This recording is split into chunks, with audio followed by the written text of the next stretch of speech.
ప్రతి ఒక్కరు మీ బైబిల్ తెరిచి అపోస్తల కార్యము 13వ అధ్యాయము 36వ వచనాన్ని మనం చదవాలని కోరుతూ ఉన్నాను. ఒక శక్తివంతమైన మాట ఈ రాత్రి ప్రభు మీతో మాట్లాడుతూ ఉన్నాడు. వినండి. ఇలాగా జాగ్రత్తగా ఈ లేఖనాన్ని మీరు పరిశీలించాలని కోరుతూ ఉన్నాను. దేవుని వాక్యము చాలా శక్తివంతమైంది. దేవుని వాక్యములో గొప్పతనం ఉంది. క్రైస్తవుల జీవితంలో ఎందుకు ఓటమి అనేది వస్తుందంటే వాక్యం యొక్క శక్తి, వాక్యం యొక్క విలువ తెలియక. వినండి, యేసయ్య తన వాక్యం చేత మనం ఎలా జయించొచ్చో, ఎలా జయ జీవితం కలిగి ఉండొచ్చో మనం నేర్పించాడు. లేఖనాలను మనం పరిశీలిస్తే దేవుని వాక్యం ఎంత గొప్పది అంటే దేవుని వాక్యం 17 కార్యాలు చేస్తుంది. 17 కార్యాలు క్రైస్తవుల జీవితంలో చేస్తుంది. దేవుని వాక్యాన్ని నమ్మే ప్రతి ఒక్క వ్యక్తి జీవితంలో దేవుని వాక్యం 17 కార్యాలు చేస్తుంది. బాగా వినండి. బైబిల్ అంటే ఉదాహరణకు ఇర్మియా 23:29 నా వాక్యము అగ్ని వంటిది కదా అన్నాడు. 2 ఇర్మియా 23:29 నా మాట బండను బద్దలు చేసే సుత్తె వంటిది కదా అన్నాడు. హెబ్రీ 4:16 నా వాక్యం 2 అంచుల ఖడ్గము అన్నాడు. అలాగే యాకోబు 1:22 బైబిల్ అంటుంది దేవుని వాక్యము అద్దము అన్నాడు. యోహాను సువార్త 6:63 నా మాటలు ఆత్మయు జీవమై ఉన్నవి అన్నాడు. మొదటి పేతురు 1:23 దేవుని వాక్యము అక్షయ బీజము అన్నాడు. మత్తయి సువార్త 13వ అధ్యాయము మొదటి వచనం నుంచి 30 వరకు చదివితే గనక దేవుని వాక్యము విత్తనము అంటుంది. ఎఫెసీ పత్రిక 5:27 దేవుని వాక్యము నీరు అంటుంది. తన సంఘాన్ని వాక్యమును ఉదక స్నానం చేత ఆయన పవిత్రపరుస్తున్నాడు అనే మాట మనం చూస్తాం. 119 కీర్తన 103వ వచనం నీ వాక్యము నా పాదముల దీపము అంటుంది. 105 నీ వాక్యము తేనె వలె మధురముగా ఉన్నది అంటుంది. ఆయన వాక్యము జీవాహారము అని రాయబడి ఉంది. ఇలాగా 17 కార్యాలు మన జీవితంలో చేస్తుంది దేవుని వాక్యం. కానీ దేవుని వాక్యం అంటే మనకు చిన్న చూపు, బైబిల్ అంటే చిన్న చూపు. అందుకే మనం ఇలా ఉన్నాం. దేవుని వాక్యాన్ని భయభక్తులు చదివేవాడు, దేవుని వాక్యాన్ని విని గ్రహించేవాడు, దేవుని వాక్యం అంటే గడగడ వణికేవాడు దీవించబడతాడు. యెషయా 66:2వ వచనం బైబిల్ అంటుంది కదా ఎవడు నా మాట విని గడగడ వణుకుచున్నాడో నేను వారిని దృష్టిస్తున్నాను, నేను వారిని చూస్తున్నాను అన్నాడు. దేవుని వాక్యం అంటే భయము కలిగి ఉండాలి. దేవుని వాక్యం అంటే భయము కలిగి ఉండాలి. ఈ భయం మనలో లోపించింది. ఈనాటి సంఘములో, ఈనాటి క్రైస్తవ్యములో దేవుని వాక్యం అంటే చీప్ అయిపోయింది. అందుకే మన కార్యక్రమాల్లో, మన పండగల్లో, క్రిస్మస్, ఈస్టర్ పండగల్లో వాక్యానికి చోటు లేదు, వాక్యానికి అవకాశం లేదు. వాక్యం మాట్లాడుతుంటే జోకులు వేసుకుంటాం మనం, వాక్యం మాట్లాడుతుంటే ఇటు తిరుగుతూ ఉంటాం. వాక్యం మాట్లాడుతూ ఎందుకు తెలుసా? నిన్ను మార్చే శక్తివంతమైన వాక్యం అది. నీ జీవితాన్ని మార్చగలిగిన శక్తి గల లేఖనం అది. ఆ లేఖనాన్ని దేవుడు మాట్లాడుతూ ఉంటే నువ్వు వెళ్ళిపోతూ ఉంటావు. అందుకే మన ఇండియా పరిస్థితి ఎలా ఉంది. దేవుని వాక్యానికి భయపడండి. మీ పిల్లలకు నేర్పించండి. వాక్యం చెప్తుండగా కదలకూడదని నేర్పించండి. వాళ్ళకి ఎప్పుడు నేర్చుకుంటారు వాళ్ళు? చిన్నప్పటి నుంచి వాళ్ళకి నూరు పోయండి. మన చర్చికి వెళ్తున్నాం, దేవుని సన్నిధి, యేసయ్య అక్కడ ఉంటాడు, నువ్వు చాలా సీరియస్ గా జాగ్రత్తగా ఉండాలి అని ఇంటి దగ్గర నేర్పించాలి పిల్లలకి. లేకపోతే ఎలా అర్థమవుతుంది వాళ్ళకి? దేవుని బిడ్డలారా, రోషముతో ఈ మాటలు మాట్లాడుతున్నాను నా దేవుని పక్షముగా. నా దేవుడు రోషము గల దేవుడు, రోషం గల దేవుడు. లేఖనం జాగ్రత్తగా వినండి. బైబిల్ చెప్తుంది, అపోస్తుల కార్యం 13వ అధ్యాయము 36వ వచనంలో వాక్యమున రాయబడి ఉంది. భక్తుడైన పౌలు లేచి నిలబడి అనేక వందల మంది కూర్చున్నప్పుడు సమాజ మందిరంలో ఆయన మాట్లాడుతూ ఉన్నాడు. కొన్ని వందల సంవత్సరాల క్రితం గతించిపోయిన ఒక భక్తుడి గురించి మరొకసారి జ్ఞాపకం చేస్తున్నాడు. ఎవరు ఆ వ్యక్తి అంటే దావీదు అని బైబిల్ చెప్తూ ఉంది. ఆ వాక్యం ఇలా రాయబడి ఉంది. దావీదు తన తరము వారికి సేవ చేసి నిద్రించెను. సీరియస్ గా వినాలి. దావీదంట తన తరము వారికి సేవ చేసి నిద్రించెను. దావీదు చనిపోయే కొన్ని వందల ఏళ్ళు అవుతుంది. క్రీస్తు పూర్వం 1000, క్రీస్తు తర్వాత ఇదొక 30 లేక 40 సంవత్సరాలు, సుమారు 1050 సంవత్సరాలు కావస్తుంది. 1050 లేక 1030. కొత్త నిబంధన అపోస్తలుడు పౌలు ప్రస్తావిస్తూ ఆత్మపూర్ణుడై మాట్లాడుతూ రాసిన ఒక మాట. సీరియస్ గా వినండి. బైబిల్ అంటుంది, దావీదు తన తరము వారికి సేవ చేసి నిద్రించను. బైబిల్లో ఒక లేఖనం రాయబడి ఉందంటే అది వారికే కాదు, ప్రతి తరముకు, ప్రతి కాలానికి ఆ వాక్యం వర్తిస్తుంది. ప్రతి కాలానికి, ప్రతి తరానికి ఆ వాక్యం వర్తిస్తుంది. బైబిల్ చెప్తూ ఉంది, సీరియస్గా వినండి, వాక్యం ఇలా మాట్లాడుతూ ఉంది, తన తరము వారికి సేవ చేసి నిద్రించను. దావీదు జీవితాన్ని గమనిస్తే సేవ అంటే ఏమిటి? నిజంగా సేవ చేస్తాడా లేక రాజుగా పరిపాలించాడా? చరిత్ర చూస్తే 40 ఏళ్ళు పరిపాలించాడు. 40 ఏళ్ళు రాజ్య పరిపాలన చేశాడు. ఒక మంచి రాజు కింద అనేక మందిని యుద్ధంలో చంపాడు, అనేక రాజ్యాలను కొల్లగొట్టాడు, అనేక మందిని యుద్ధంలో జయించాడు. మరి బైబిల్ ఏంటి సేవ చేశాడు అంటుందేంటి? ఎక్కడ సేవ చేశాడు? బైబిల్ చదివిన ప్రతి వ్యక్తికి అర్థమయ్యేది ఏంటంటే దావీదు ఎక్కడ సేవ చేశాడు? అసలు చిన్నప్పటి జీవితాలే కదా. గొర్రెలు కాస్తున్నప్పుడు ఎలుగుబంటిని చంపాడు, సింహాన్ని చంపాడు. పెద్ద అయిన తర్వాత గొల్లియాతును చంపాడు. తర్వాత అనేక యుద్ధాల్లో పాల్గొన్నాడు. తర్వాత రాజు అయ్యాడు. తర్వాత అనేక యుద్ధాల్లో మరలా పాల్గొన్నాడు. జీవితకాలం అంతా యుద్ధాలు యుద్ధాలు యుద్ధాలు యుద్ధాలు, అంతే కదా. రాజ్య పరిపాలన, ఓ రాజుగా పనిచేశాడు. 40 ఏళ్ళు అతను పరిపాలించాడు. 33 సంవత్సరాలు హెబ్రోనులో పరిపాలించాడు. 33 సంవత్సరాలు హెబ్రోనులో పరిపాలించాడు. దేవుని బిడ్డలారా జాగ్రత్తగా వినాలి. మరి బైబిల్ ఏంటి దావీదు సేవ చేశాడు అంటుంది ఏంటి? దావీదు చేసిన సేవ ఏమిటి? చాలా మందికి అభిప్రాయం ఏమిటంటే సేవ అనగానే వెంటనే గుర్తొచ్చే మాట ఏంటంటే మైక్ పట్టుకుని వాక్యం చెప్పడమే సేవ.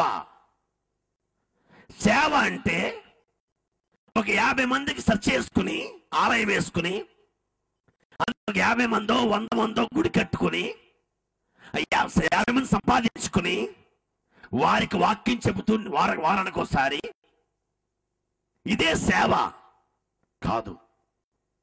అది సేవలో ఒక భాగం. అదే సేవ కాదు, అది సేవలో ఒక భాగం. సీరియస్గా వినండి.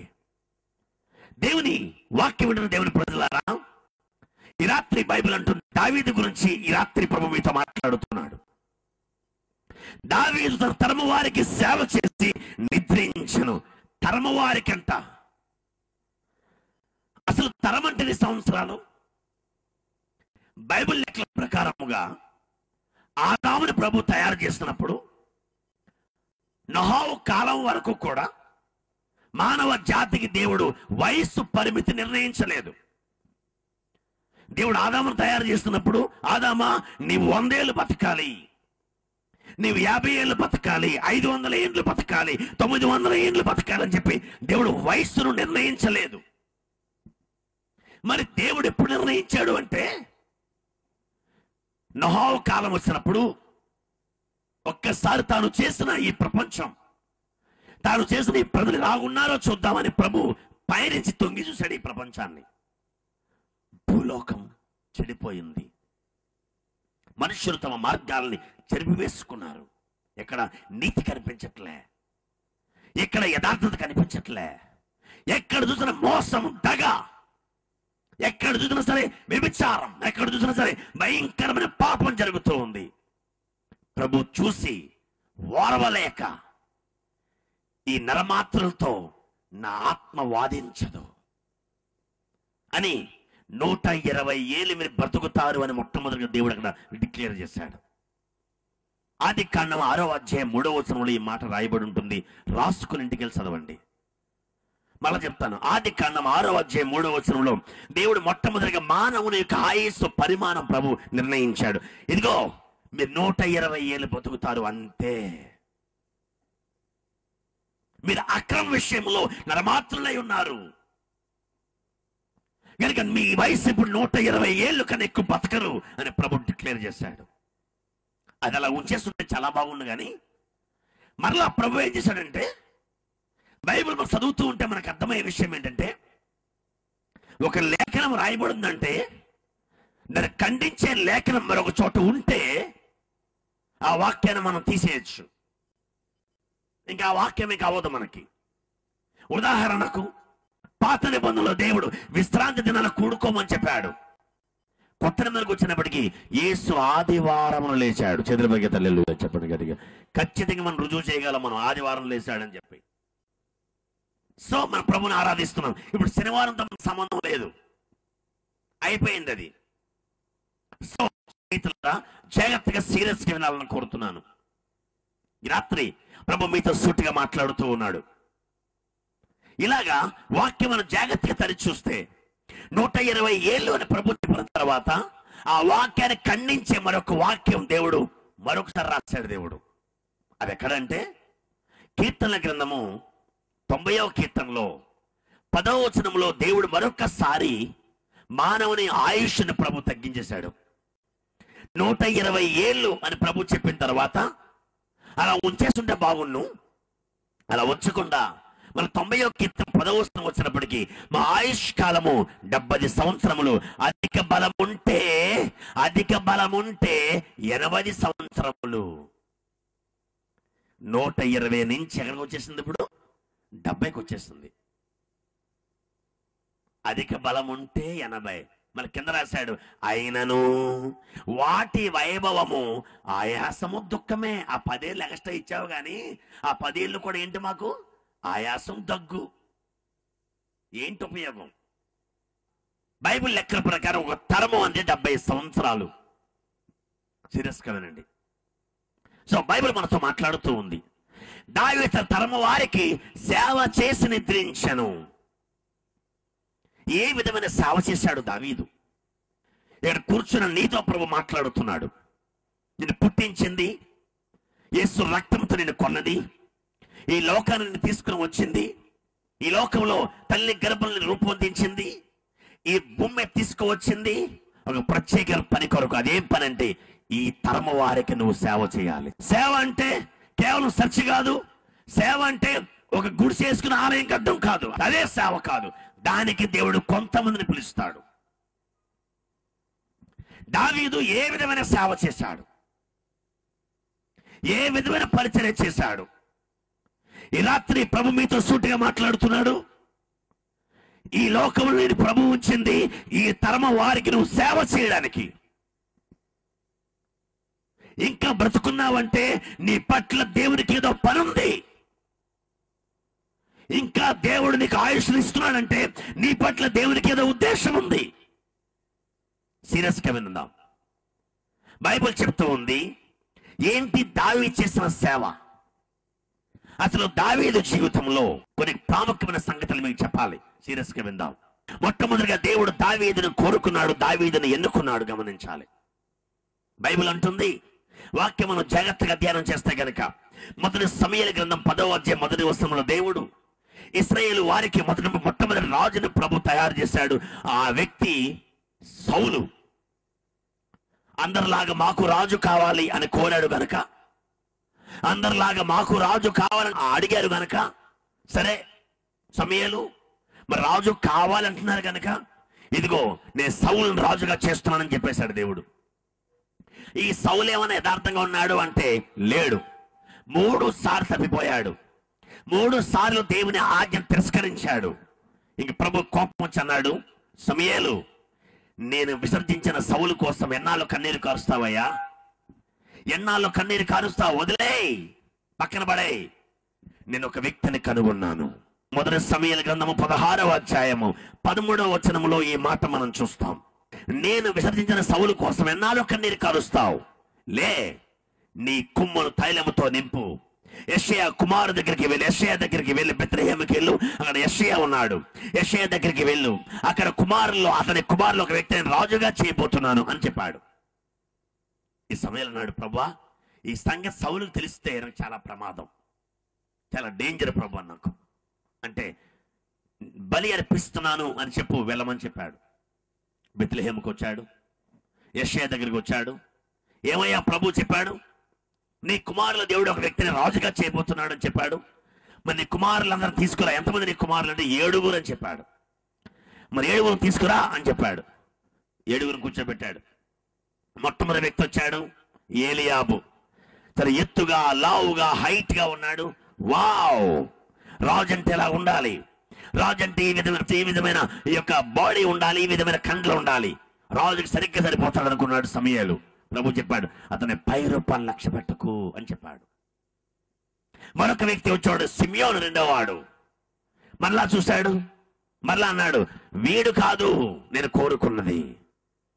మూడోవాడు వచ్చాడు, అబ్బాయి వీడు చాలా బాగున్నాడు, ఎందుకంటే దావీదు యొక్క 3 అన్నయ్యలు కూడా సౌలు యొక్క సైన్యంలో పనిచేసే సైనికులు, వాళ్ళు యుద్ధ వీరులు, యుద్ధం తెలిసిన వారు. ప్రభు అన్నాడు, వీడు కూడా కాదు అన్నాడు. 7 అయిపోయిన తర్వాత అప్పుడు సమూయేలు అడిగితే కానీ చెప్పలేదు. యెషయా, నీ కుమారులను తీసుకురా అంటే 7 తీసుకొచ్చాడు. నీ కుమారులు ఎంతమంది అంటే 7 అన్నాడు. మరి అడిగాడు, ఈ 7 దేవుడు కాదు అంటున్నాడు. మరి ప్రభు చెప్పాడు కదా, ఖచ్చితంగా నేను యెషయా కుమారులు ఒక వ్యక్తి నేను రాజుగా చేయబోతున్నాను ఖచ్చితంగా ప్రభు చెప్పాడు. మరి అలాంటప్పుడు 7 ఉంటే 7 కాదు అంటాడేంటి ప్రభు? అప్పుడు అన్నాడు సమూయేలు, నీకింకా కుమారులు ఉన్నారా, నీకింకా ఉన్నారా అంటే అప్పుడు అన్నాడు, ఉన్నాడు. కడసారి వాడు ఒకడు, లాస్ట్ వాడాడు, చిన్నోడాడు. ఆడెక్కడో గేదెలు కాసుకుంటూ, గొర్రెలు కాసుకుంటూ ఎక్కడో అడవిలో తిరుగుతున్నాడు. ఆడు చిన్నోడు, వాడు కూడా ఎందుకులే, వాడు వేస్ట్ ఫెలో. అసలు మా ఇంట్లో వాడిని మేము లెక్క పెట్టలేదు అసలు సంఖ్యలో, అందుకే వాడి పేరు చెప్పలేదు. చిన్నోడు, లాస్ట్ వాడు, కడసారి వాడు. సమూయేలు చెప్పాడు, ఆ కడసారి వాడే దేవునికి కావాలి. చెప్పలు కూడా చెప్పండి, 2 చేతుల పైకి గట్టిగా చెప్పండి గట్టిగా. ఆమేన్. ఆ కడసారి వాడే దేవునికి కావాలి, చివరి వారే దేవునికి కావాలి, వెలివేయబడిన వారే దేవునికి కావాలి, లోకమంతా త్రోసేసిన వారే దేవునికి కావాలి, లోకమంతా కూడా చదువులేని ముద్దు పనికిరాని వాడు అనే వాడే దేవునికి కావాలి. కడసారి వాడు, లాస్ట్ వాడు, గేదెలను కాసుకుని గొర్రెలను కాసుకుని ఒక మామూలు కాపరి రాజుగా ఉండడానికి పనికిరాడు. అందుకే వాడి పేరు నేను చెప్పలేదు. సమూయేలు చెప్పాడు, వాడే దేవునికి కావాలి, వాడే దేవునికి కావాలి. ఒక మాట అడగనివ్వండి మిమ్మల్ని, దావీదులో దేవుడు చూసిన క్వాలిటీ ఏమిటి? ఎందుకు దేవుడు ఇంతమందిని వదిలేసి సైనికులుగా పనిచేస్తున్న వీరిని కాదని ఎక్కడో గొర్రెలు కాసుకుంటున్న దావీదులో ప్రభువుకి నచ్చిన సంగతులు ఏమిటి? ఎందుకు నాకు దావీదు నచ్చాడని ప్రభువు చెప్పాడు. సీరియస్ గా వినండి. అందుకే బైబిల్ అంటుంది, నేను కోరుకున్నవాడు ఇతడే. ఇశ్రాయేలు చరిత్రలో ఒక సంఘటన జరిగింది. అక్కడ ఏంటో తెలుసా? సమూయేలు ప్రవక్త వస్తూ ఉంటే గ్రామ పెద్దలు, రాజులు ఎదుర్కొని వచ్చి, అయ్యా మీరు క్షేమంగా వస్తున్నారా, సమాధానంగా వస్తున్నారా అని ఎదుర్కొని అతను అడిగేవారు. సమూయేలు రాక్ కోసం వీళ్ళు ఎదురు చూసేవారు, రాజులు ఎదురు చూసేవారు, గ్రామ అధికారులు ఎదురు చూసేవారు. ఇప్పుడు దేవుడు కోరుకున్న ఒక బాలుడు కోసం ఎంత పెద్ద ప్రవక్త ఎదురు చూస్తున్నాడు. చెప్పలు కొట్టే గట్టిగా చెప్పండి. సమూయేలు ఎదురు చూస్తున్నాడు. ఇప్పుడు దేవుడు కోరుకున్నవాడు. బాగా గమనించండి, ఏంటి దేవునికి నచ్చిన క్వాలిటీస్ చెప్తాను. 2 విషయాలు. ఒకటి, దావీదు నమ్మకస్తుడు. చెప్పలు కొట్టే చెప్పండి గట్టిగా. ఆమె దావీదు నమ్మకస్తుడు. స్నేహితుల సీరియస్ గా వినండి. ఇంట్లో నమ్మకస్తుడు, కుటుంబంలో నమ్మకస్తుడు, వ్యాపారంలో నమ్మకస్తుడు, తన పనిచేస్తున్న పనుల్లో నమ్మకస్తుడు. అందుకే దావీదు గురించి బైబిల్ సాక్ష్యం ఇస్తుంది, దావీదు నా హృదయానుసారుడు, దావీదు నమ్మకస్తుడు, దావీదు యథార్థవంతుడు. కూర్చున్న మీతో ప్రభు మాట్లాడుతున్నాడు, మీరు యథార్థవంతులేనా? మీ ఇంట్లో మీరు నమ్మకస్తులేనా? మీ వ్యాపారంలో మీరు నమ్మకస్తులేనా? దేవుని పనిలో, దేవుని రాజ్యంలో మీరు నమ్మకస్తులేనా? ఎందుకంటే ప్రభువు కావాల్సింది నమ్మకస్తులు. నమ్మకస్తులు నాకు కావాలి, యథార్థవంతులు నాకు కావాలి. అలాంటి వారిని దేవుడు కోరుకుంటాడు. అలాంటి వారిని ప్రభు రాబోతున్న దినాల్లో వాడుకోబోతున్నాడు. చెప్పండి కొద్ది గట్టిగా, చెప్పండి గట్టిగా. ఆమె యవనస్తులారా, అబద్ధాలు మానివేయండి. తల్లిదండ్రులతో అబద్ధాలు, మాస్టర్తో అబద్ధాలు, కుటుంబాలతో అబద్ధాలు, ఫ్రెండ్స్తో అబద్ధాలు మానివేయండి. యథార్థంగా ఉండండి. భార్యలారా యథార్థంగా ఉండండి. భర్తలారా యథార్థంగా ఉండండి, సేవకులారా యథార్థంగా ఉండండి, విశ్వాసులారా యథార్థంగా ఉండండి. బైబిల్ అంటుంది అలాంటి యథార్థవంతుడు నేను కోరుకున్నాను వీడిని. ఎందుకంటే ఇంత చిన్న వయసులో వీడింత నమ్మకంగా ఉన్నాడు. తన తండ్రి అప్పచెప్పిన గొర్రెల విషయంలో అంత నమ్మకంగా ఉన్నాడు. నేను నా ప్రజలను ఇస్తే ఇంకెంత నమ్మకంగా ఉంటాడు వీడు. చిన్న దానిలో ఎంత నమ్మకంగా ఉన్నాడు వీడు, పెద్దది అప్పగిస్తే ఎంత నమ్మకంగా ఉంటాడు వీడు. నీకు దేవుడు పెద్దది ఇవ్వాలంటే ముందు చిన్న దానిలో నమ్మకంగా ఉండు నేర్చుకో. చెప్పండి హల్లెలూయా, చెప్పండి గట్టిగా హల్లెలూయా. నమ్మకస్తులు నాకు కావాలి, యథార్థవంతులు నాకు కావాలి. అలాంటి వారిని దేవుడు కోరుకుంటాడు. అలాంటి వారిని ప్రభు రాబోతున్న దినాల్లో వాడుకోబోతున్నాడు. చెప్పండి గట్టిగా హల్లెలూయా, చెప్పండి గట్టిగా ఆమె. యవనస్తులారా అబద్ధాలు మానివేయండి. తల్లిదండ్రులతో అబద్ధాలు, మాస్టర్తో అబద్ధాలు, కుటుంబాలతో అబద్ధాలు, ఫ్రెండ్స్తో అబద్ధాలు మానివేయండి. యథార్థంగా ఉండండి. భార్యలారా యథార్థంగా ఉండండి, భర్తలారా యథార్థంగా ఉండండి, సేవకులారా యథార్థంగా ఉండండి, విశ్వాసులారా యథార్థంగా ఉండండి. బైబిల్ అంటుంది అలాంటి యథార్థవంతుడు నేను కోరుకున్నాను వీడిని. ఎందుకంటే ఇంత చిన్న వయసులో వీడింత నమ్మకంగా ఉన్నాడు. తన తండ్రి అప్పచెప్పిన గొర్రెల విషయంలో అంత నమ్మకంగా ఉన్నాడు. నేను నా ప్రజలను ఇస్తే ఇంకెంత నమ్మకంగా ఉంటాడు వీడు. చిన్న దానిలో ఎంత నమ్మకంగా ఉన్నాడు వీడు, పెద్దది అప్పగిస్తే ఎంత నమ్మకంగా ఉంటాడు వీడు. నీకు దేవుడు పెద్దది ఇవ్వాలంటే ముందు చిన్న దానిలో నమ్మకంగా ఉండు నేర్చుకో. చెప్పండి హల్లెలూయా, చెప్పండి గట్టిగా హల్లెలూయా.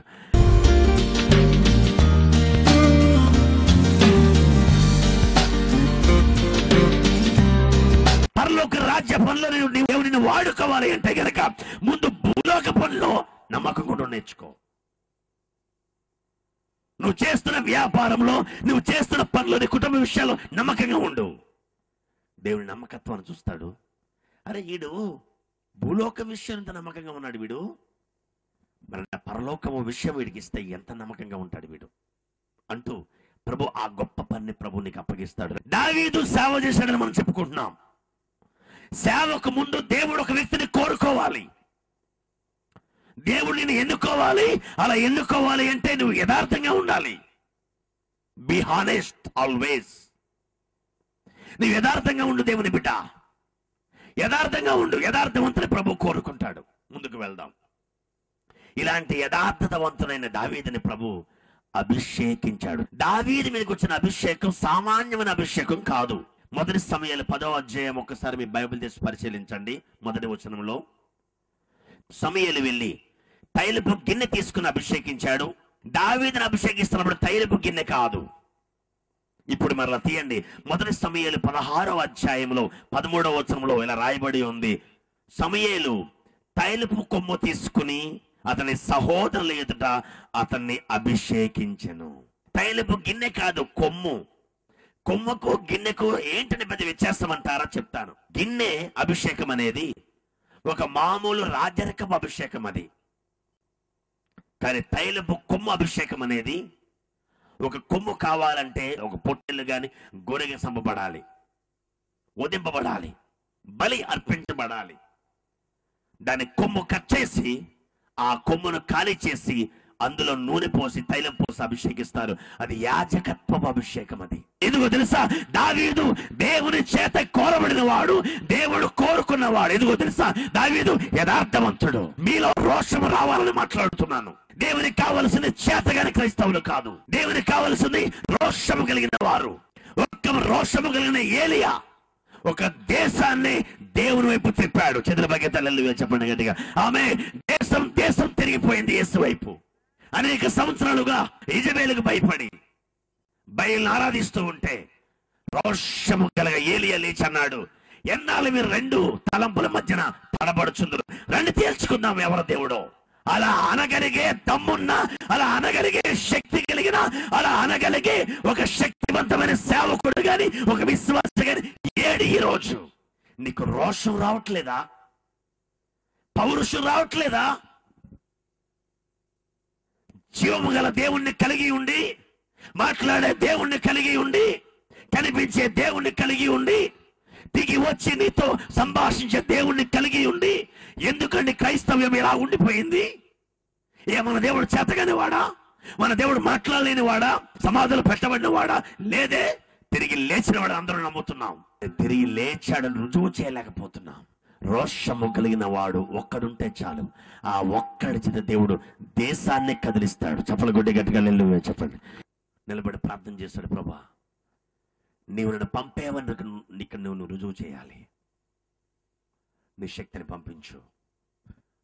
అందరూ చూస్తుండగా అగ్ని దిగి వచ్చి ఆ మాంసాన్ని బలిపెట్టని దహించి బూడిచ్చేసింది. 450 మంది ప్రవక్తలతో పాటు ఇశ్రాయేలు అందరూ కలిసి యెహోవాయే దేవుడు, యెహోవాయే దేవుడు, యెహోవాయే దేవుడు, యెహోవాయే దేవుడిని కేకలు వేశారు. దేశం దేవుని వైపు తిరిగింది. నేను నమ్ముతున్నాను అలాంటి సంఘటన ఏదో ఒకటి మన ఇండియాలో జరగాలి. అప్పుడు ఇండియా, మన భారతీయులందరూ కలిసి ఒకేసారి గొంతెత్తి ఇలా అరవబోతున్నారు, యేసయ్యే దేవుడు. చెప్పండి గట్టిగా గట్టిగా హల్లెలూయా చెప్పండి గట్టిగా. యేసయ్య ఒక్కడే దేవుడు, యేసు ఒక్కడే దేవుడు అనే కాలం రాబోతుంది. నీ కోసం ప్రాణం పెట్టిన సజీవుడు యేసయ్య కొరకు ఏం చేసావు నీవు? దేవుని బిడ్డ, ఈ రాత్రి ఒక పౌరుషం రావాలి. దావీదు దేవుడు రోషం కలిగిన వాడు. అందుకే బైబిల్ అంటుంది, తైలపు కొమ్ము అభిషేకం ప్రభు ఇచ్చాడు. ఈ తరము వారికి సేవ చేసి నిద్రించను అంటుంది లేఖనం. అతను చేసిన సేవ ఏమిటి? మనం అనుకున్న సేవ అంటే వాక్యం చెప్పడం, సేవ అంటే ఆలయం కట్టడం, సేవ అంటే పరిచర్య చేయడం, సేవ అంటే ఇంటింటి సువార్తని నో, అదే సేవ కాదు. మరి దావీదు చేసిన సేవ ఏమిటి? దేవుని బిడ్డలారా, దావీదు అభిషేకించబడ్డాడు. ఆనాటి నుండి దేవుని ఆత్మ అతని మీదకి బలముగా దిగి వస్తుంది. దేవుని ఆత్మ తొందర పెడుతూ ఉంది. దేవుని శక్తి అతని నుంచి ఉప్పొంగిపోతుంది. అతను పొందుకున్న అభిషేకం అలాంటిది. దేవుని సంగమా, నీవు అభిషేకించబడ్డావా? దేవుని సంగమా, నువ్వు పరిశుద్ధాత్మ నింపబడ్డావా? దేవుని సంగమా, నువ్వు ఆత్మపూర్ణులుగా నీవు ఉన్నావా? లేదే. పరిశుద్ధాత్మని మనకు కాదు, పెంతుకోస్తు వాళ్ళకి అని చెప్పి సంఘాలన్నీ వెలివేసినాయి. పెంతుకోస్తు వాళ్ళకి కాదు పరిశుద్ధాత్ముడు, అడుగు ప్రతి వారికి. తీయని మీ బైబిల్ కావాలని చూపిస్తాను. బైబిల్ చెప్తుంది, లూకా సువార్త 11:13 బైబిల్ అంటుంది, తన అడుగు వారికి దేవుడు ఎంతో నిశ్చయముగా పరిశుద్ధాత్మను ఇచ్చును. అడుగు వారికి. ఈవేలు 2:28. అపోస్తల కార్యము 2వ అధ్యాయము 17వ వచనం, మనుషులందరి మీద నా ఆత్మను కుమ్మరిస్తాను. అందరి మీద, అందరి మీద, అందరి మీద. మరి మాట కనబడదా మనకి? అందరి మీద అని రాయబడితే కొందరికే అని ఎందుకు మనం ఆపేశాం? పరిశుద్ధాత్మ లేకుండా, దేవుని శక్తి లేకుండా, పరిశుద్ధాత్మ అభిషేకం లేకుండా ఎవడు ఏమీ దేవుని కోసం చేయలేడు. గొర్రెలు కాసుకునే సామాన్యమైన వాడు, గొర్రెలు కాసుకునే మామూలు వ్యక్తి, మామూలు బాలుడు, పరిశుద్ధాత్మ అభిషేకం అతని మీదకి రాగానే బైబుల్ అంటుంది, అతడు గొల్లియాతును చంపగలిగాడు. చెప్పలగొడ్డలేడు, చెప్పండి గట్టిగా హల్లెలూయా. అంతేకాదు, దేశానికి రాజుని ప్రభు చేశాడు అతన్ని. దేవుని సంగమా, సీరియస్ గా వినండి. నువ్వు అభిషేకింపబడ్డావా? పరిశుద్ధాత్మను పొందుకున్నావా? అన్య భాషలు మాట్లాడుతున్నావా? దేవునితో గడుపుతున్నావా? భాషలతో మాట్లాడే మనుషులతో కాదు, దేవుడితో మాట్లాడుతున్నాడని రాయబడి ఉందే. మరి భాషలు మాట్లాడక్కర్లేదు, భాషలు అవసరం లేదని సంఘాలు బోధిస్తున్నాయే. ఏది నిజమైన బోధ? ఎందుకండి దేవుని వాక్యాన్ని మార్చి మనం మాట్లాడతాం? ఎందుకు దేవుని వాక్యాన్ని తప్పుగా ప్రసంగిస్తాం మనం? వద్దు. బైబిల్ అంటుంది, మనుషులందరి మీద నా ఆత్మను కుమ్మరిస్తాను. అందరి మీద అని చెబితే కొందరికే అంటారేమిటి? భాషలు అనేవి అందరికి ఇవ్వబడ్డాయంటే కొందరికి అంటారేమిటి? భాషలతో మాట్లాడడం మనుషులతో కాదు, దేవుడితో మాట్లాడుతున్నాడు అంటే భాషలు మాట్లాడొద్దు అంటారేమిటి? దేవుని వాక్యం మనతో మాట్లాడుతుంది.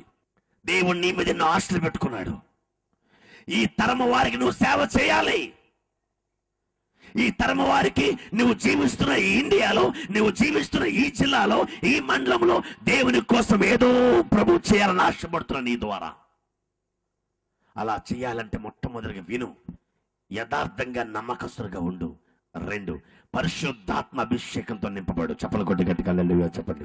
పరిశుద్ధాత్మతో నింపబడు. దేవుని శక్తిని పొందు. దేవుని శక్తి కోసం ఉపవాసం ఉండు. అవసరమైతే కడుపు కట్టుకో, ఉపవాసం ఉండు, కన్నీరు కార్చు, ఏడు. 93 జూన్ 14 రాత్రి నన్ను ప్రభు పిలిచాడు. అలా పిలిచిన తర్వాత పరిశుద్ధాత్మ అభిషేకం నాకు తెలియదు, అది పొందాలని కూడా నాకు తెలియదు, నాకెవరో చెప్పలే. బైబిల్ చదవగా లేఖనాలు రాయబడి ఉంది, పరిశుద్ధాత్మను పొందాలి. ఆత్మ లేనివాడు నావాడు కాదు. ఆ మాటను బాగా పట్టుకుంది. అరే, ఆత్మ లేనివాడు నావాడు కాదని క్లియర్గా చెప్తూ ఉంటే ఆత్మ అక్కర్లేదంటారు ఏంటి వీళ్ళు? ఎంత దారుణం! ప్రజలను ఎంత వంచిస్తున్నారు, ఎంత మోసం చేస్తున్నారు వీళ్ళు. అప్పుడు అడిగాను, దేవా, అందరిలాంటి సేవ నేను చేయకూడదు, అందరిలాంటి పరిచయం నేను చేయకూడదు ప్రభువా, నాకు నీ శక్తి కావాలి. మేడగదిలో ఎలాంటి శక్తి వచ్చిందో ఆ శక్తి నాకు కావాలి. నేను ప్రేమిస్తూ ప్రభు నీతో మాట్లాడుతున్నాడు. యథార్థంగా ఉండు. 2 బైబిల్ చెప్తూ ఉంది, పరిశుద్ధాత్మతో నింపబడు. దేవా, నాకు నీ అభిషేకం కావాలి, దేవుని అభిషేకించు నాయనా. 2 సంవత్సరాలు ఏడ్చానని దేవుని దగ్గర, నాకు నీ శక్తి కావాలి. నీ శక్తి ఇస్తే గాని కలిసి లేవను. రాత్రి పగలు ఏడుస్తుండేవాడిని. 95వ సంవత్సరం, అది జూన్ మాసం. ఒక హాల్లో ఉన్నాను, నాతో పాటు 12 మంది అబ్బాయిలు ఉన్నారు, యవనస్తులు అందరూ. మేమందరూ యవనస్తులు టీం. నిరాశగా నిస్పృహగా ఉన్నాను. ఏంటి ప్రభు, నాకు ఈ శక్తి రావట్లేదు, ఇన్నిసార్లు అడిగాను, నువ్వు నాకు ఎందుకు ఇవ్వట్లేదు ప్రభు అని ఏడుస్తూ బాధపడుతున్నాను. సాయంకాలం 6 గంటలకండి అందరూ లేచి నిలబడి దేవుని ఆరాధన చేస్తున్నారు. నేను నిరాశగా ఉండి, నేను పెద్ద చేయట్లేదు, నిలబడను, మామూలుగా నిలబడ్డాను. నా కళ్ళని ఎవరో వచ్చి ఇలా ముట్టుకున్నారండి. ఇలా ముట్టుకున్నారు. ఆత్మీయతలు తెరవబడ్డాయి. 2 పెద్ద చేతులండి ఇలాగొచ్చి ఆకాశాన్ని తెరవగానే, ఆ తెరవబడిన ఆకాశంలోంచి ఓ ఫుట్బాల్, మనం వాలీబాల్ ఫుట్బాల్ ఆడుతుంటాం, ఆ బాల్ సైజులో ఉందండి అగ్ని బంతి. గడ్డ మరుగుతూ ఉంది, మండుతూ ఉంది. అగ్ని జ్వాలలు నేరుగా వచ్చి నా మీద పడుతుంది. బాబోయ్, ఇది నా మీదకి వచ్చిందా, నన్ను కాల్ చేస్తుంది బాబోయ్ అని అక్కడి నుంచి ఇంకా స్టార్ట్ చేశాను పరుగు. ఆ మూలకు పోయాను, ఈ మూలకి వెళ్ళిపోయాను, ఆ మూలకి వెళ్ళిపోయాను. నన్ను వెంటాడుతుంది అగ్ని. ఇటెల్ తిట్టొస్తుంది, అటెల్ తట్టొస్తుంది, ఇటెల్ తిట్టొస్తుంది, అటెల్ తట్టొస్తుంది. ఓరి బాబోయ్, అగ్నిని కాల్చేసేలాగా ఉంది అని చెప్పేసి ఆఖరి ఎటు వెళ్ళలేక ఒక మూల ఉండిపోతే నా మీదకి వచ్చి నా తల మీద పడింది అగ్ని. అలా పడగానే 3 గంటల సేపు ఏమైందో నాకు అర్థం కాలే. దొలుతున్నాను, ఏడుస్తున్నాను, కేకలు వేస్తున్నాను, ఏమైందో నాకు అర్థం కాలే. ఇక్కడికి వచ్చిన అగ్ని, ఆ యొక్క బంతి మండుతూ నా తలలోంచి, నా గుండెల్లోకి వచ్చి ఇక్కడ ఆగిపోయిందండి. 16 సంవత్సరాలైంది అగ్ని నాలోకి వచ్చి, ఎప్పుడు కూడా ఆరిపోలేదు. చప్పలు కొట్టి గట్టిగా హల్లెలూయా చెప్పండి, గట్టిగా హల్లెలూయా. లక్షల మందిని ఈ అగ్ని వెలిగించింది. చప్పలు కొట్టి గట్టిగా హల్లెలూయా చెప్పండి. వేల మంది కాదు, లక్షల మందిని అగ్ని అంటించిందండి. ఇప్పటికీ ఇక్కడి నుంచి దేవుడు కొంతమందిని లేవబోతున్నాడు. ఇక్కడి నుంచి దేవుడు కొంతమందిని కోరుకోబోతున్నాడు. రాబోతున్న దినాల్లో నేను దేవుడు దేశానికి ఆశీర్వాదకరంగా ప్రభు చేయబోతున్నాడు. ఆమేన్. అభిషేకం రావాలి, ఈ అభిషేకం వర్ధిల్లాలి, ఈ అభిషేకం పెంచుకోవాలి. దేవుడు దావీదును లేపే టైం వచ్చింది. 40 దినాలుగా ఒక ఫిలిష్తీయుడు వచ్చి కేకలు వేస్తున్నాడు ఏలాలోయలో. ఇశ్రాయేలీయులు యోధులు, బలవంతులు, సైనికులు, వీరులు అక్కడ ఉన్నారు. ఓడొచ్చి అంటున్నాడు, 9 అడుగుల పొడవు ఉన్న ఒక వ్యక్తి ఫిలిష్తీయుడు, మీలో ఎవడైనా ఉన్నాడా నాతో పోట్లాడగలిగేవాడు? నాతో పోట్లాడగలిగితే, నన్ను జయించగలిగితే మేమందరం ఈ దాసులం అయిపోతాం, ఈ దేశాన్ని మీకు అప్పగించి వెళ్ళిపోతాం. దమ్మున్నవాడు రావచ్చు అని 40 దినాలుగా కేకలు వేస్తున్నాడు. 40వ రోజు చివరికి వచ్చింది. కరెక్ట్గా ప్రభు దావీదును లేపి తీసుకొచ్చాడు. చప్పలు కొట్టి గట్టిగా హల్లెలూయా చెప్పండి, గట్టిగా. ఆమేన్. ఒక పని అప్పగించాడు నాన్నగారు. రే, మీ అన్నయ్యలు యుద్ధ రంగంలో ఉన్నారు, వెళ్ళి వారికి జున్ను ఆహారం పట్టుకెళ్ళి వారి క్షేమం తీసుకుని రా అని చెప్పి పంపించాడు. ఈయన గారు జున్ను తీసుకొచ్చాడు. అన్నయ్యలు ఎదుర్కొన్నాడు, ఎక్కడున్నారా ఈ సైన్యాలు అని చెప్పి. ఈలోపు వాడు కేకలను పడ్డాయి. వాడు అంటున్నాడు, ఒరేయ్ సున్నతి కలిగిన వారులారా, ఒరే మీ దేవుడు యెహోవా దేవుడు కదా, బలమైన దేవుడు కదా, సజీవుడకు దేవుడు కదా, సైన్యములకు అధిపతి యెహోవా కదా, రండ్రా. దావీదు అభిషేకించబడిన వాడు. చెప్పలు కొద్ది గట్టిగా హల్లెలూయా చెప్పండి గట్టిగా. ఆమె ఈ అభిషేకం ఊరుకోనివ్వదు. లోపల నుంచి ఒక రకమైన కోపం, ఉద్రేక, రోషం వచ్చింది. అన్నాడు, ఈ సున్నతిని పిలుస్తుడు ఎంతటి వాడు వీడు, నేను వీడిని చంపేస్తాను. ఆ మాట ఈ మాట చేరింది, రాజు దగ్గరికి వచ్చింది. ఏమండి, ఇంతున్నాడు పుడతాడు, వాడు ఎగురుతున్నాడు, చంపేస్తా అంటున్నాడు, ఏంటి వాడి కథ అంటే, పోన్లే కనీసం వాడైనా చంపేస్తానన్నాడు. ఆ పదాన్ని మనం కూడా వాళ్ళైపోయాం 40 రోజుల నుంచి. పోనీ తీసుకురండి, ఆ దగ్గర ఏముందో చూద్దాం. ఇంత తీసుకొస్తే ఇంత ఉన్నాడు వీడు. ఏంటి నువ్వు వెళ్తావా? అవును వెళ్తాను రాజా, భయపడద్దు, నేను చంపేస్తానండి. వాడు చిన్నప్పుడు యుద్ధాభ్యాసం చేసిన వాడు. వాడి ఈటే నేత కాని దోణి వంటిది. అంటే ఒక దోణి నడిపే పడవ వాని చేతిలో ఎడకర్ర అంత పొడుగుంటుందో అంత ఉంటుంది ఈటే వాడిది. వద్దు అంటే, లేదు నేను వాడిని చంపుతా, నేను వాడిని చంపగలను. నువ్వు ఎలా చంపగలుగుతున్నావు అంటే, అప్పుడు చెప్పాడు, ఒకప్పుడు నేను తండ్రి గొర్రెలను కాస్తూ ఉంటే ఎలుగుబంటి వచ్చింది, సింహం వచ్చింది, దాన్ని చంపడానికి ప్రభు కృప ఇచ్చాడు. దాన్ని చంపడానికి సహాయం చేసిన వాడు గొలియాతును చంపడానికి కూడా సహాయం చేస్తాడు. చెప్పలు కొట్టి గట్టిగా హల్లెలూయా చెప్పండి గట్టిగా. ఆమేన్.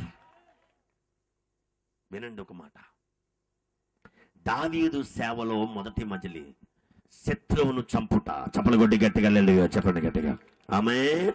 40 రోజుల నుంచి ప్రజలు భయపడిపోయి పిరికి వాళ్ళగా ముందుకు రాలేక దాక్కుంటున్న ఇశ్రాయేలీలు ఒక్క దావీదు విజయం చేత దాక్కున్న వాళ్ళు లేచి ఇప్పుడు ఆ ఆయుధాలు ధరించుకుని ఫిలిష్తీయులను తరుముతూ వెళ్ళి దేశాన్ని రక్షించుకున్నారు.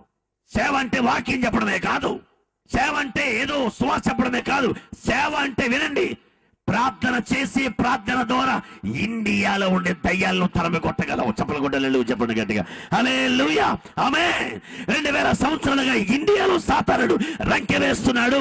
మీలో ఎవడైనా ఉన్నాడా, వస్తే నన్ను గెలిస్తే ఈ ఇండియాని మీకు అప్పగించి వెళ్ళిపోతాను అంటే, ఒక్కడు మనలో ఒక్కడైనా వచ్చి ఏ సాతానా మా ఇండియాని వదిలిపెట్టి పో అని ఒక్కడు కూడా లేకపోయాం మనం. ఇప్పుడు టైం వచ్చింది, దావీదుని ప్రభువు లేపుతున్నాడు. చెప్పలు కొట్టలేడు చెప్పండి గట్టిగా. కమాన్, మనమేనండి దావీదు. 2 చేతులపైకి హల్లెలూయా చెప్పండి గట్టిగా. 2000 సంవత్సరాలుగా ఇండియాలో ఏమి జరగలేదు, మనం దాన్ని చేయబోతున్నాం. కమాన్ చెప్పలు కొట్టలేడు చెప్పండి గట్టిగా. అతి త్వరలో దేవుని ప్రవక్తగా ప్రవశిస్తున్నారు. అతి త్వరలో ఇండియా మోకాళ్ళు యేసు ముందు వంగబోతున్నాయి. ఆమేన్. ఇండియాలో యేసు సిలువ జెండా ఎగరబోతుంది. సినిమా హాల్లో క్లోజ్ అయిపోతాయి, సినిమా హాల్లో ఆరాధన స్టార్ట్ కాబోతున్నాయి. హల్లెలూయా చెప్పండి గట్టిగా హల్లెలూయా. దేవుడు యవ్వన దావీదును లేపుతున్నాడు. ఈ దావీదులు ఏం చేస్తాడు తెలుసా, 2000 సంవత్సరాలుగా ఇండియాలో రంకె వేస్తున్న గొలియాతును చంపి వాడి తల నరికి వాడి తల చేత్తో పట్టుకుని అందరి ఎదుట యేసే దేవుడు రుజువు చేయబోతున్నారు. చెప్పలు కొట్టి గట్టిగా హల్లెలూయా చెప్పండి గట్టిగా. ఆమేన్. ఇదండి దావీదు చేసిన సేవ. దావీదు సేవలో మొదటి దశ శత్రువును చంపి దేశాన్ని రక్షించడం. ఎక్కడ దావీదు వాక్యం చెప్పలే, ఎక్కడ దావీదు ప్రసంగాలు చేయలేదు. దావీదు ప్రవక్త, దావీదు రాజు, దావీదు యాజకుడు. దైవ జనాంగమా, ఈ రాత్రి ప్రభు నీతో మాట్లాడుతున్నాడు. ప్రార్థన వీరులు మీలోంచి కొంతమంది లేవాలి. దేవుని కొరకు రోషం కలిగిన వారు లేవాలి. పరిశుద్ధాత్ముడు అభిషేకించబడి, దేవా నీవు నన్ను అభిషేకించేంత వరకు ప్రార్థన నుంచి లేవను ప్రభువా, నన్ను అభిషేకించునని చెప్పి మోకరించి మోకాళ్ళ మీద ఉపవాసాలతో ప్రభు పాదాలు పట్టుకునేవారు లేవాలి. ఈ రోజు ఇక్కడి నుంచి నిన్ను దేవుడు తప్పక అభిషేకిస్తాడు.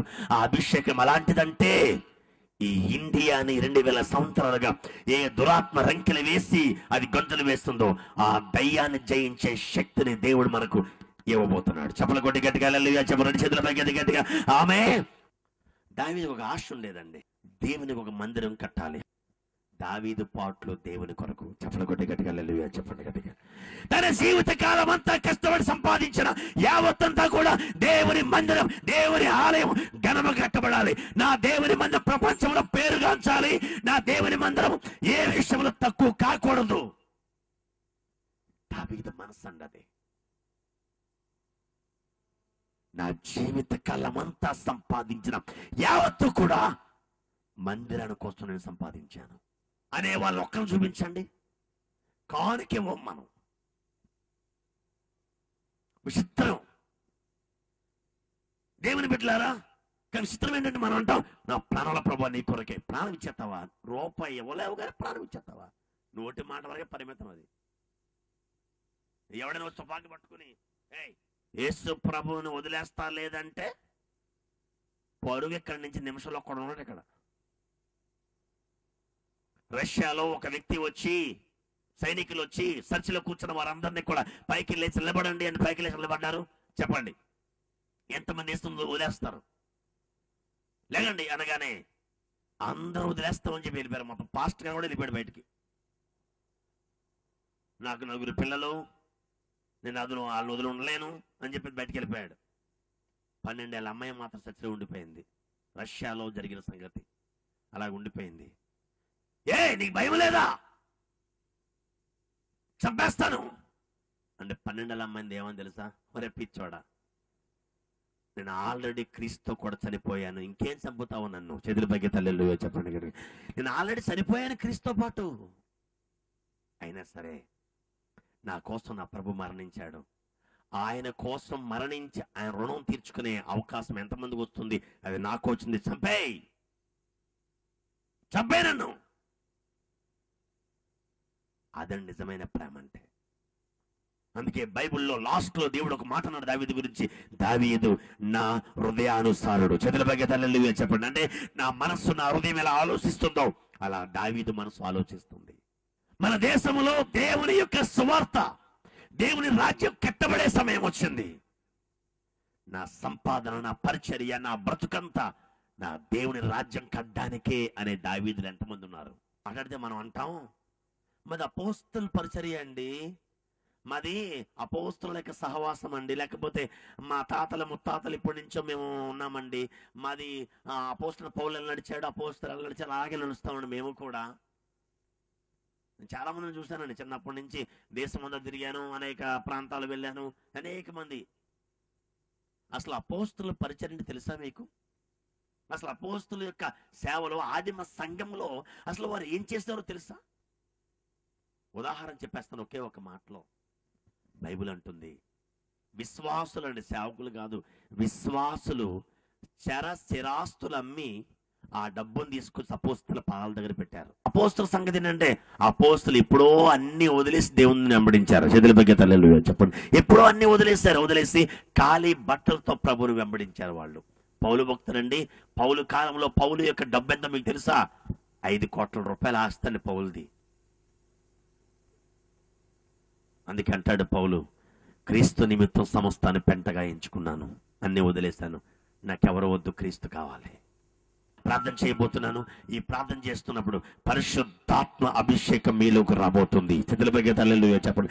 ఎన్నడూ కని విని ఎరుగని శక్తి, ఎన్నడూ కూడా ఇక్కడ మీలో చాలా మంది ఆ శక్తితో నిలబడలేక, ఆ శక్తి మీ మీదకి వస్తున్నప్పుడు ఆ శక్తి తట్టుకోలేక, నిలబడలేక ఒళ్ళంతా వణికిపోతూ అగ్నితో ఒళ్ళంతా కాలిపోయిన అనుభూతి కలిగి ఇక్కడి నుంచి మీరు అగ్ని జ్వాలగా ఇంటికి వెళ్ళబోతున్నారు. కమాన్, చేతులపైకి తల్లెళ్ళు చెప్పండి. ఆమేన్.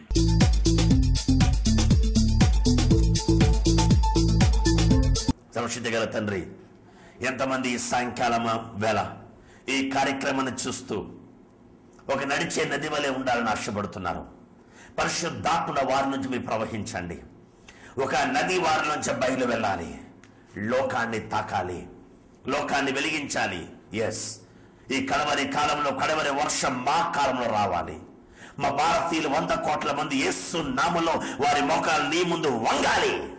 ప్రతి నాలుక యేసును ఒప్పుకోవాలి. మా ఇండియాలో యేసు సిలువ జెండా ఎగరాలి ప్రభువా. మా తరములోనే పరిశుద్ధాత్ముడా కడవరి వర్షాన్ని కుమ్మరించండి. ఎంతమంది వ్యాధులు, రోగము, బాధలతో బాధపడుతున్నారు. ప్రతి విధమైన రోగాన్ని, వ్యాధులను యేసు నామములో గర్తిస్తున్నాను. ఇప్పుడే స్వస్థపరుచు యేసు శక్తి ఇప్పుడే వారిని తాకును కాక యేసు నామములో. తండ్రి, మీ కార్యం జరిగించండి. యేసు క్రీస్తు నామమున అడుగుచున్నాము తండ్రి. ఆమేన్, ఆమేన్.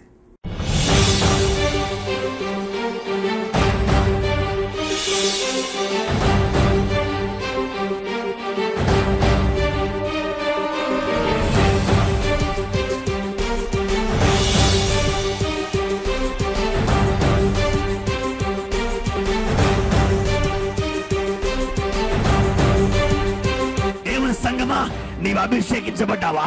దేవుని సంగమా, నువ్వు పరిశుద్ధాత్మ నింపబడ్డావా? దేవుని సంగమా, నువ్వు ఆత్మపూర్ణులుగా నీవు ఉన్నావా?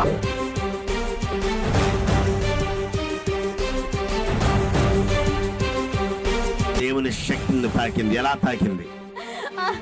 నాకు ఒళ్ళంతా చలి కుదిరింది. అనేక వారాల నుంచి, అన్ని రోజుల నుంచి చర్చలు ఉపవాసాలు చేసింది. ప్రభు, నాకు పరిశుద్ధాత్మ అభిషేకం కావాలి, మేడగద అనుభవం కావాలని. ఎన్నడూ తాకల దేవుడి రాత్రి ఒక చల్లని గాలిలాగా వచ్చి ఉళ్ళంతా వణికిపోయి పరిశుద్ధాత్మతో ప్రభు నింపాడు. చప్పలు కొట్టి గట్టిగా హల్లెలూయా. దేవుడా, నాకు ఈ శక్తిని ఇవ్వట్లేదు, నాలో ఏం లోపం ఉందనేసి నేను ప్రార్థిస్తుంటే చల్లటిగా ఆలోచన తాకింది. వాళ్ళంతా షేక్ అయిపోయింది. ఆ శక్తి రాగానే ఏమైంది? మనసంతా, హృదయం అంతా ఎలాగుంది? ఏ విధంగా? చాలా తేలికగా ఆనందంగా ఉంది. నిజమైన శక్తి. ఏం జరిగింది ఆ శక్తి మీద? వచ్చిన చల్లటిగా ఆలోచన, నాకేం తెలియలేదు.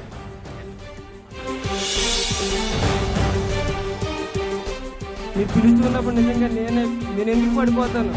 నేను నిజంగానే పడిపోతానా లేదు అసలు నమ్మలేదు. నాకు స్మోకింగ్ అండ్ డ్రింకింగ్ అలవాటు ఉండేది. పిలిచేసరికి నేను అక్కడే ఉన్నాను. ఎందుకు వచ్చినా నాకే తెలియదండి. అసలు రాకూడదు అనుకుని తెలియకుండా సంథింగ్ ఇక్కడ వచ్చి నిలబడ్డాను. ఆ తర్వాత ఏమైంది నాకైతే తెలియదండి. హార్ట్ అంతా షేక్ అయిపోయింది. మొత్తం హార్ట్ అంతా షేక్ అయింది. ఎప్పటికీ నేను నమ్మలేకపోతున్నాను. నేనైనా పడిపోయిందని అనుకుంటున్నాను. గట్టిగా థ్యాంక్ యూ జీసస్. ఆమేన్. మనసంతా ఎలాగుంది? వరికి పోలేదు. నిజంగా దేవుని శక్తి అనే ఇది. చేతులు పైకి గట్టిగా. మరి ప్రభు పని చేస్తారా? ఆయన కోసం జీవిస్తారా? ఇది నిజమేనా?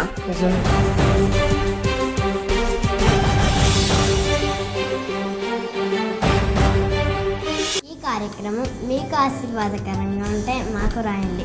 మా అడ్రస్ బ్రదర్ ఎం డానియల్, లక్ష్మీ భవన్, సంత మార్కెట్, నిడదవోల్, పశ్చిమ గోదావరి జిల్లా, Andhra Pradesh, India. Our address, Brother M. Daniel, Lakshmi Bhavan, Santa Market, Nidavol, West Godavari District, Andhra Pradesh, India. Our phone numbers 9177071150 మరియు 9366454587. Our website www.danielindia.org. Our email danielindia1@yahoo.com.